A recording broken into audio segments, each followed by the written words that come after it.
Okay, today we're going to be taking notes over Frankenstein because we're going to start reading it this week now that we finished Jekyll and Hyde. The author's name is Mary Shelley. She lived 1797 to 1851. Her mother was extremely famous. We actually read her in my regular English class. Her name's Mary Wollstonecraft. She died when Shelley was an infant. So Shelley was raised by her father, never knew her mother. Her father remarried when she was 4. And so Shelley was raised with a half-sister who was obviously younger than her. And she had an informal education, but her father made sure that she had access to whatever she needed. It was extremely thorough. She had a relationship, extremely famous relationship, with her father's colleague, Percy Shelley. He was married at the time, but they really got on well, obviously, and she traveled with him throughout France. And while she and her half-sister were hanging out with him, Mary Shelley became pregnant with Percy's child.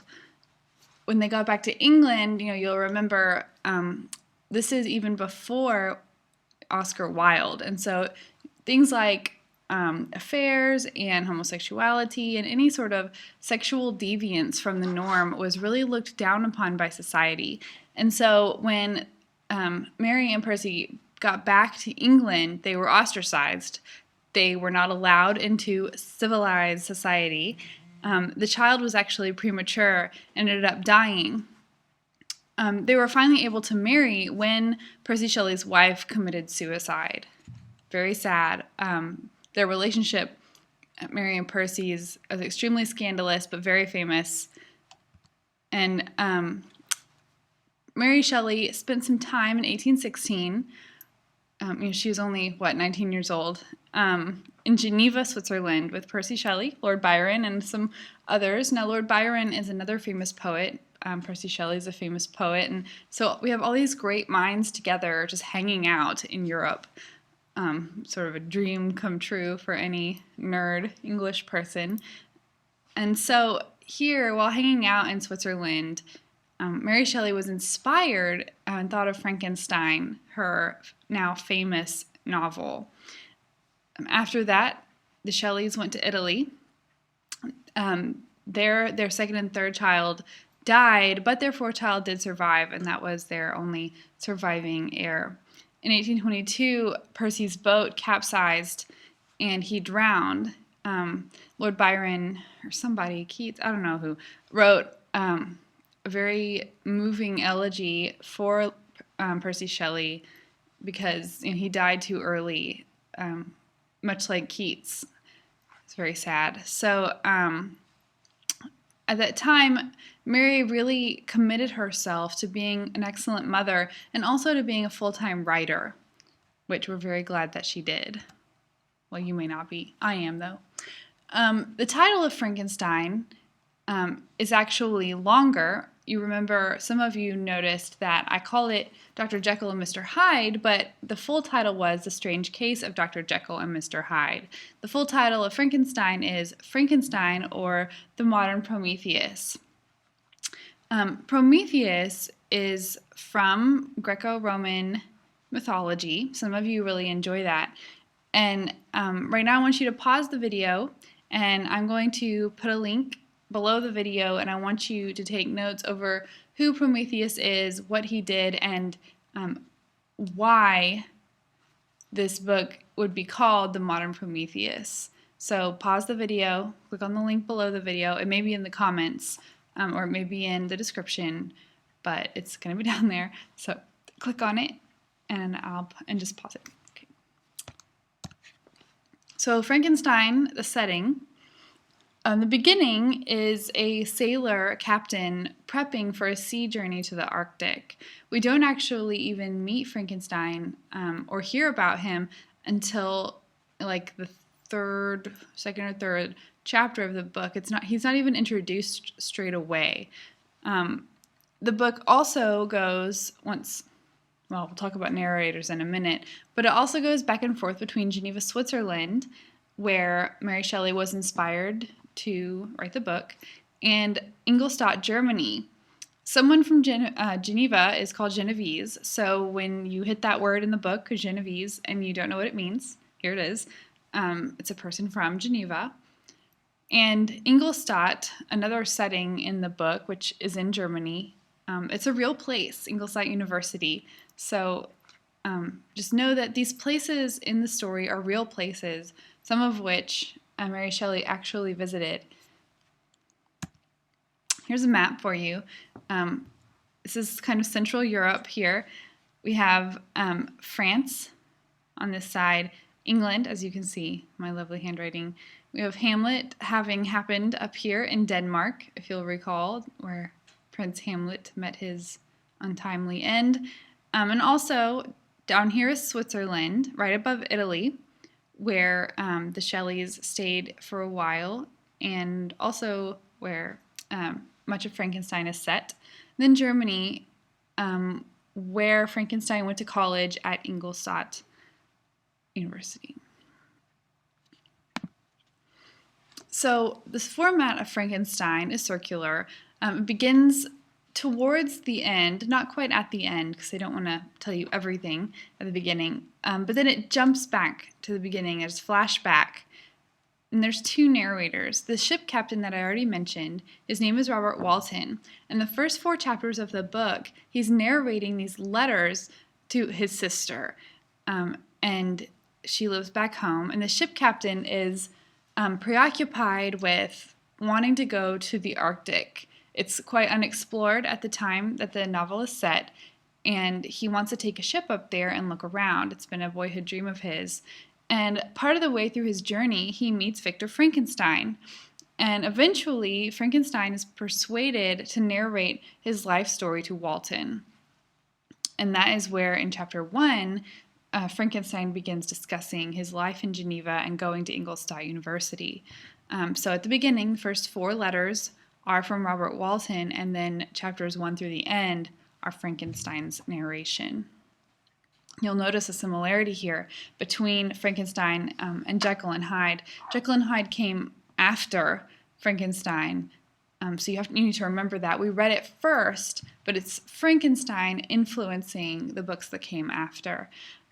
So we have these 2 narrators, and Frankenstein is a really strong forerunner to the postmodern literature that you read about. It's Gothic, like Jane Eyre, and it has the multiple narrators, it has all these different settings, and it deals with some really terrifying thematic ideas that people have struggled with since the beginning of time. Now, the sort of question that motivates Victor Frankenstein, our main character, our protagonist, if I guess protagonist is a good word for him, I guess. His question is, what makes humans alive? What is the spark? What differentiates us between a corpse and a living person? Yes, a heartbeat. Yes, pumping blood. Yes, a working brain. But what is that? That is the animation. And so I'm going to attempt to have 2 clips on here. The first one shows this question of what is the spark that makes humans human when they're just made out of these various elements. And so it's from Full Metal Alchemist. It's an anime series that deals with the desire to bring loved ones back to life. It does deal with alchemy, which is not in Frankenstein, but it is something that has fascinated scientists for thousands of years. And if you're more interested in alchemy, you can read about that on your own time.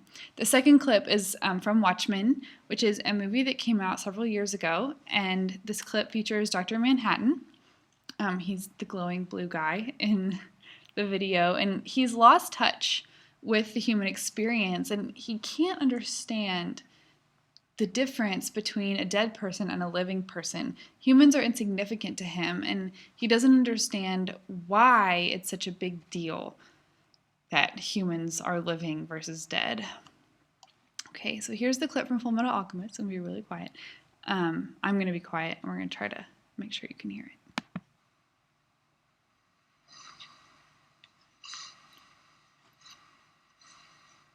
So, if you pray and polish the altar enough times, someone who's dead will be brought back to life? Something like that.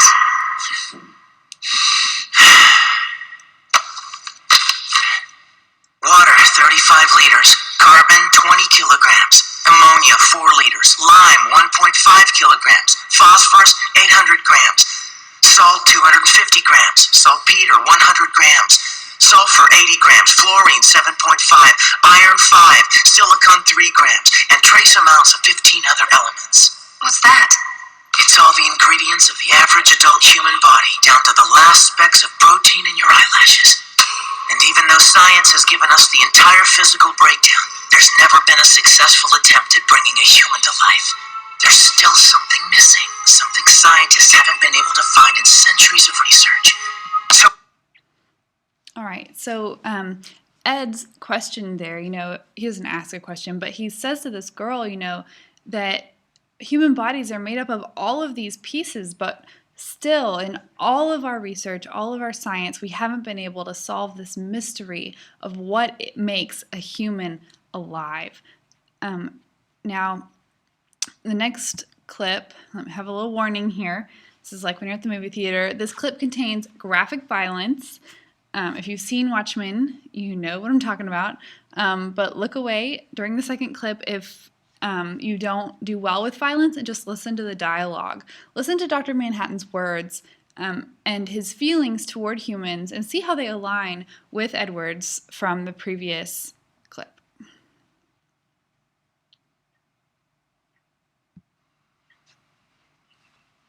And what about General Anthony Randall? He was your handler when you first started working for the government. Cancer. You're suggesting I was the cause. Where I'm standing is starting to look pretty conclusive. Even if that's the case, it's irrelevant. A live human body and a deceased human body have the same number of particles. Structurally, there's no difference. Now, Dr. Manhattan's words, I'm really sorry about the violence. A live human body and a deceased human body have the same number of particles.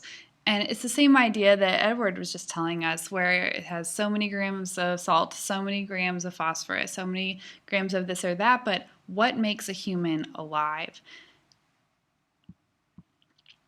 Now, the scientific mystery of what makes the body be alive has been a question scientists have asked forever. Even before modern science with the scientific method and measuring, whatever.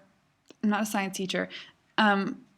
Scientists have been asking this question: what is the essence of life? What is the shock or whatever that makes us live? What is that spark that separates live bodies from dead bodies? And this is going to be the question that kicks off all of Victor's struggles, all of his pain and suffering in the novel. And there is a lot of pain and suffering.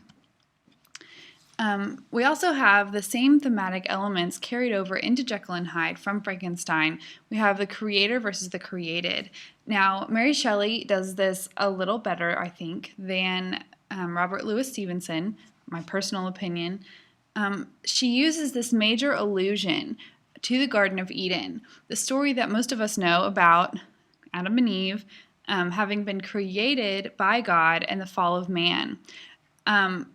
In the story, not in Adam and Eve, okay, in the Frankenstein, the creator rejects the created.